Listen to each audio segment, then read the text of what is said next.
So I didn't know if I was going to share this story, but I've really been wanting to for a long time. And I feel like just for me, having it recorded so that I don't forget it will be really nice in the future. I want to start out by saying I do not consider myself to be religious. I do consider myself to be spiritual. I have, of course, curiosity about what happens when you die. I hope that there's life after death. I'm not totally sure what I think about it. This experience that I had probably is the closest thing I've ever experienced that would give me peace and confirmation that there is life after death. I just can't believe I had this experience. It is so wild.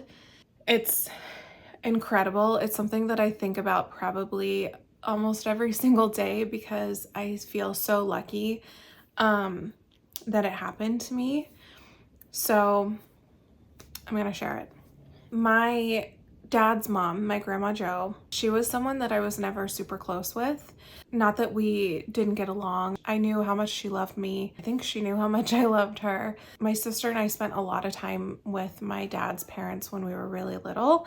I remember going to their house and staying for like a long weekend, and she would take us to the library and we would rent books and movies, and my grandparents would take us to the park, and she would take us shopping, and she would take us to feed the geese, and we would have this routine that we would always do together. And there were certain foods that she always had at the house for us, and she would make certain meals when we were there. And she was a master gardener, and we would go out in her backyard and she would let us pick raspberries off of her raspberry bush. So I have a lot of really special memories from my grandparents' house from when I was really little.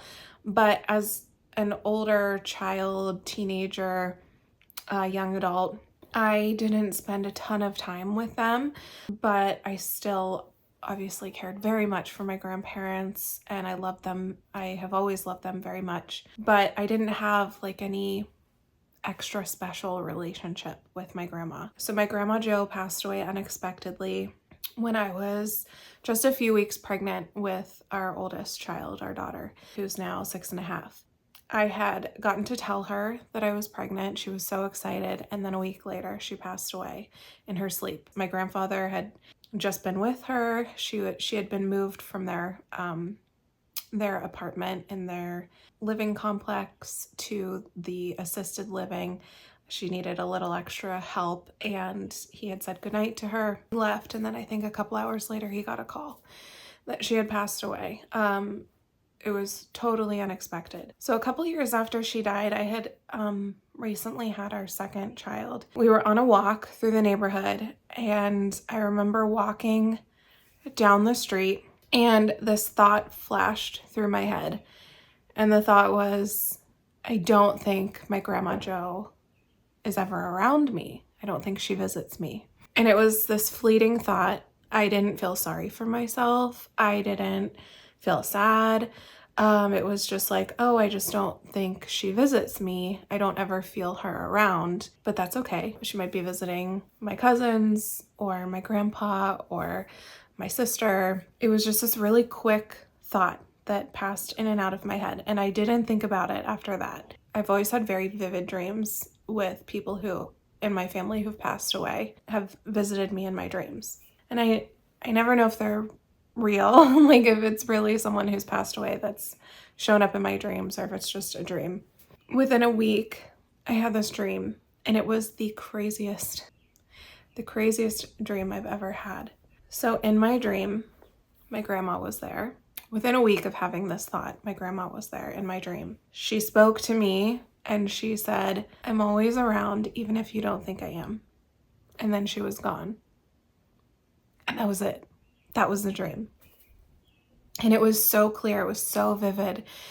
And it felt so real. And I can remember it so clearly to this day. I think it was 2 years after that dream. My uncle was visiting my grandfather and going through his things because my grandfather was moving from independent living to assisted living. And he was going through all of his things and helping him declutter and get rid of some stuff. And he had called me or texted me and said, hey, I have all this costume jewelry of grandma's, and I know you used to like to play with it when you were little.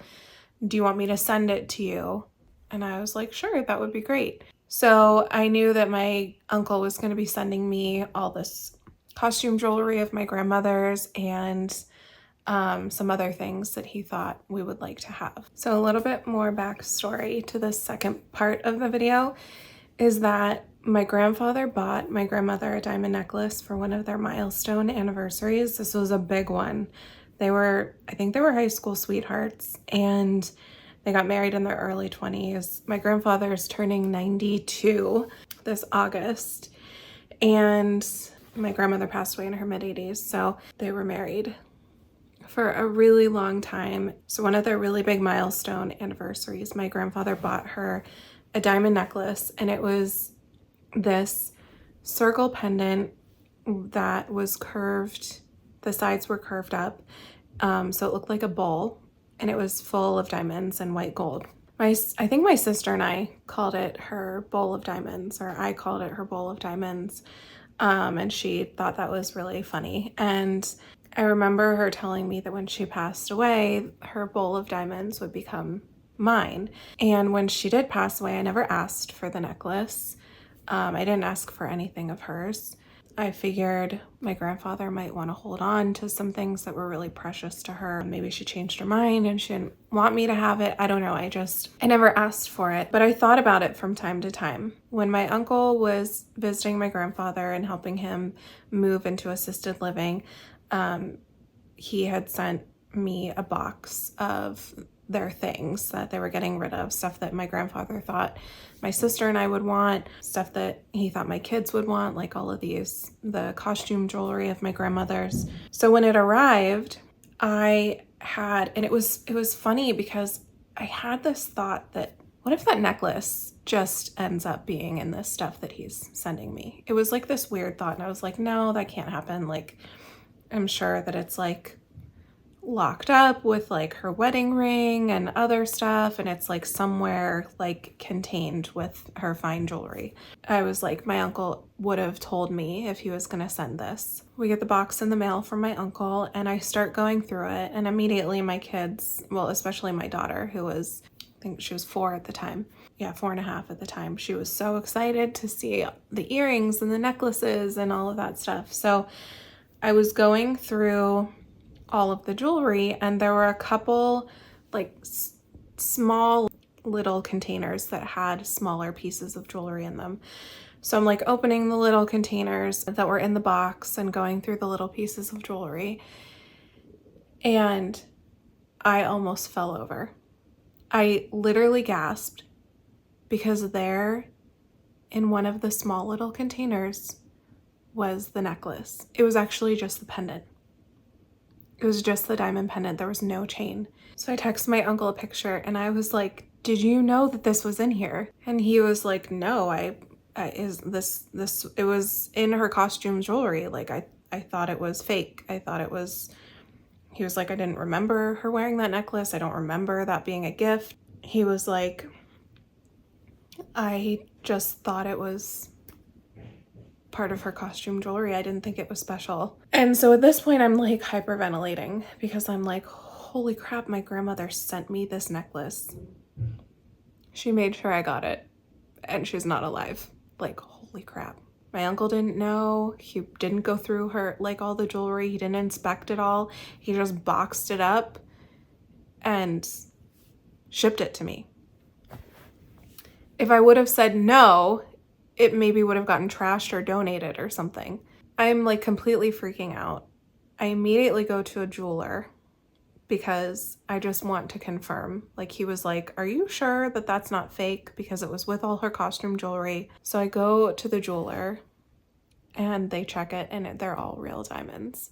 And my grandfather, he's still very sharp, but his hearing is bad, and it would just be challenging to, you know, have a conversation with him about it where it would make sense. I'm standing there in the jewelry shop, and the woman at the counter is like, yeah, real diamond, real diamond, real diamond. This is real. And I'm just blown away. So I give it to them to clean, and I bought a chain because there was no chain to go with it. So I want to show you the necklace. This is it. It's so beautiful. It looks like a little bowl. And my grandmother made sure that I got it, even though she was gone. I still can't believe it. To this day, I'm blown away that this happened. Between that experience plus the dream that I had with her, I'm like, she's with me. She has to be with me all the time. I think about her every day, and I feel grateful that I was able to have such an incredible experience with her after she passed away. 2 really incredible experiences with her after she passed away. These experiences that I've had give me a lot of comfort that maybe there really is life after death, and our loved ones who have passed on are still close by, even if we don't feel them around, or we don't think that they are. I honestly, my grandma Jo was the last person that I thought I would have these sorts of experiences with after she passed away, just because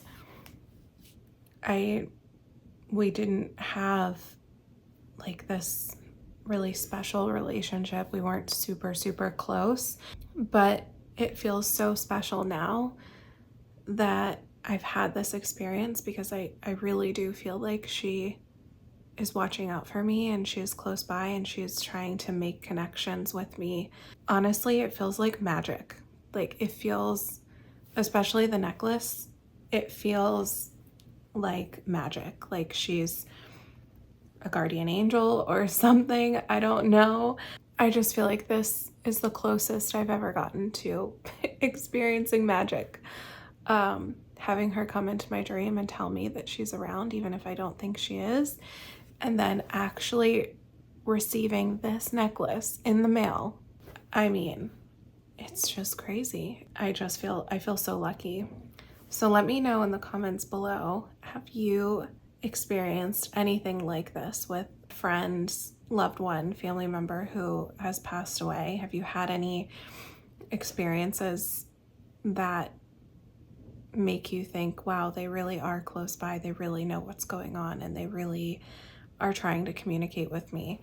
Part of me feels crazy saying it out loud and putting it on the internet, but I just feel like it has to be real. It has to be real, because I don't know how. It's just, it seems crazier for it to have been a fluke than for me to feel like she actually had a hand from the other side in sending me this necklace and connecting with me. I would love to know, have you experienced anything like this? Tell me your stories. I want to hear them. Thanks for listening.